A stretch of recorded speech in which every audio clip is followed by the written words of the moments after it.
The culture is pretty similar to here in the US, honestly. Their working schedule is a lot different than ours. It's not quite as 9 to 5 set hours as it is here. A lot of people work on a rotating schedule of 3 weeks, so they'll work morning shift, day shift, or night shift depending on the week. A lot of people live with their families or they live alone in small apartments, and there's a lot of remnants of like communism and stuff like that, where the 10-story apartment buildings were built by the communists, and they're usually painted bright colors now so that they can make that memory better. They really love to celebrate when they have holidays. That's a big deal. Like, everything's closed. Nothing is open at all. And like Easter is a huge deal. It's like 3 days long, and then they do this thing called Locholni, I can't remember, where they basically like water the girls.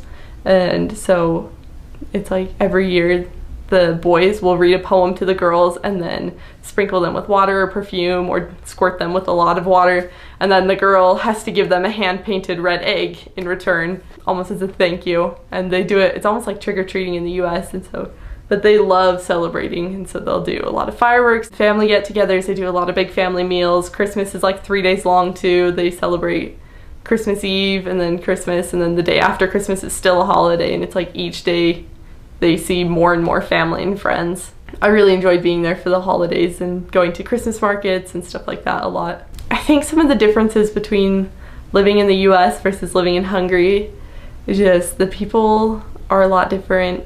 Well, not really that different, but they're different in how they spend their time. A lot of times they're either not home or they're at home with their families. They don't go out on the weekends or stuff as much as we do, and they always have fresh bread, and they're always with their families when they have time to be with their families. But a lot of people do live alone because it just ended up that way, where a lot of people live alone in their apartments and they go to work and they see their families sometimes.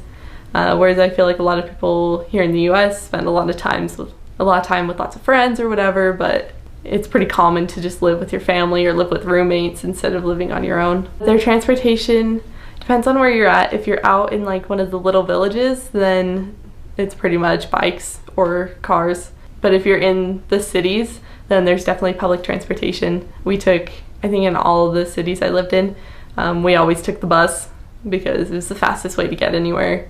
When I lived in Budapest, we took the subway or the metro, and we took the villamos or the streetcars a lot, just because it was the easiest way to get from point A to point B once you figured out how to work it. The weather is pretty similar to Utah. In the summer it's hot and in the winter it's cold, but it's a lot more humid. So if it says 10% chance of rain, it's gonna rain at some point during the day. I know in August they have like pop-up thunderstorms where it's completely sunny outside, 90 degrees, all of a sudden thunderstorm rolls in out of nowhere, 20 minutes it's pouring rain, and then it's completely dry. And it only rained when I stepped outside my apartment door. We'd go outside and it would pour rain until we got inside, and then it would stop. And so then we're soaking wet and everyone else is like, what are you doing? Like, what's wrong with you?